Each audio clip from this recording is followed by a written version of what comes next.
तो अब हम देख लेते हैं बाजरा में जो कुछ डिसीज लगते हैं उसके बारे में। तो बाजरा का जो बॉटनिकल नेम होता है वो पेनिसिटम गुलकम होता है, और इसका जो फैमिली है वो पोएसी होता है। थोड़ा नॉलेज के लिए बता दिया हूँ। मेजर हम दो डिसीज के बारे में देख लेंगे। तो डिसीज का इसमें लगता है डाउनी मिल्ड्यू या फिर ग्रीन ईयर, ओके, या फिर हमारा आर्गेट्रो। ये दो मेजर डिसीज हैं जो कि बहुत ही हानिकारक है। सबसे पहले हम देखेंगे हम डाउनी मिल्ड्यू के बारे में। तो ध्यान दीजिए, डाउनी जो मिल्ड्यू होता है ना, यह जो रोग होता है यह स्थानीय भाषा में से जोगिया रोग या फिर बाबा रोग भी बोलते हैं इसको। क्या बोलते हैं? एक बाबा रोग भी इसको बोलते हैं, बाबा रोग। ओके, ध्यान दीजिएगा। इसके बाद मैं आपको बता दूं इसके स्टेजेस, 3 स्टेजेस है। पहले हमारा है लीफ स्टेज, ठीक है, सिम्टम्स में। दूसरा हमारा है ग्रीन ईयर स्टेज, ठीक है। ये 2 स्टेज है। लीफ स्टेजेस में क्या है, लीफ पर पहले नंबर छोटी छोटी पीले भूरे रंग के थोड़े पत्तियां, सूखापन पड़ेगा, ठीक है। छोटे छोटे धब्बे बनाए दिखाई देंगे, ओके। और बाद में यही क्या होगा, एक ऐसे गोला का रूप ले लेगा और बाद में वही फट जाएगा। और ग्रीन ईयर में क्या रहेगा कि जो बालियाँ होती है ना, बालियाँ गुच्छा बना लेती है, और वही गुच्छा क्या होता है कि यही जो गुच्छा होता है फट जाएंगे, और जितने भी स्पोर्स रहेंगे वो बाकी फसल पर भी अटैक कर देंगे। इसीलिए इनको हम ग्रीन ईयर बोलते हैं, ओके।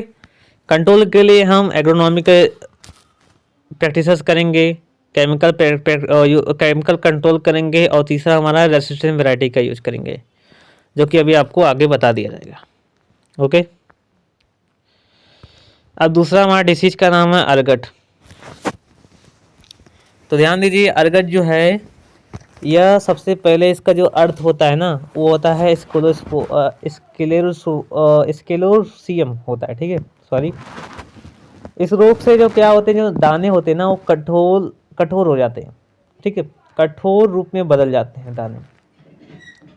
ध्यान दीजिएगा कि ये जो हमारा है क्लेविसेजन नामक कवक के स्केलोसिया से जो एल्काइड प्राप्त होता है उसे हम आर्गेटॉक्सिन बोलते हैं या फिर आर्गोटीन कहते हैं।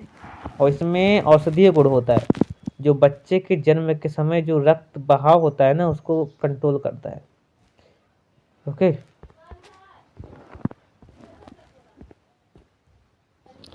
अब बता दूं आपको कि इस रोग से क्या होता है, डाउनी मिल्ड्यू से, कि 55 से 65% जो उत्पादन होता है ना इसमें हानि होता है इससे।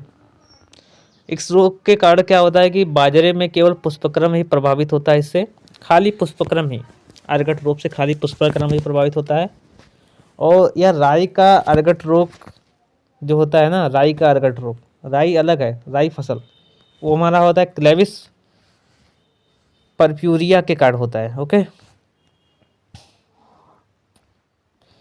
डिसीज सिम्टम्स मैं आपको बता दूं, डिसीज सिम्टम पहला हमारा हनी ड्यू स्टेज, दूसरा हमारा स्केलोसियल स्टेज, और तीसरा हमारा आता है, बस 2 स्टेजेस हैं। तो हनी ड्यू स्टेज में क्या होता है, यह रोग सबसे पहले छोटी छोटी गुलाबी रंग के साथ के रंग के द्रवी पदार्थ के बूंदों के रूप में बालियों पर दिखाई देता है। दूसरा हमारा है स्केलोस्पेरियल स्टेज। तो इसमें क्या होता है, सद्दी अवस्था के 10 दिन के भीतर ही क्या होता है, संक्रमित जो बालियाँ होती है ना वो स्क्लेरेसिया में बदल जाती है, और तभी ये जो बालियाँ होती है इनमें संक्रमण की उग्रता दिखाई देती है। इससे बीज जो होता है वो ठोस नहीं हो पाता है, ठीक है।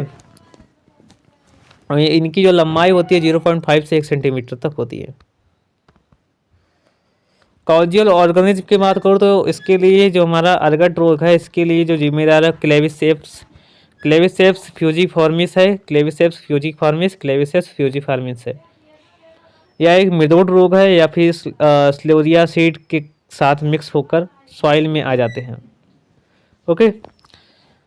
तो इसके लिए सबसे पहले कॉजियल ऑर्गेनिज्म में जो लाइफ साइकिल है, इसमें लाइफ साइकिल की मैं बात करूँ तो लाइफ साइकिल में 4 स्टेज हैं।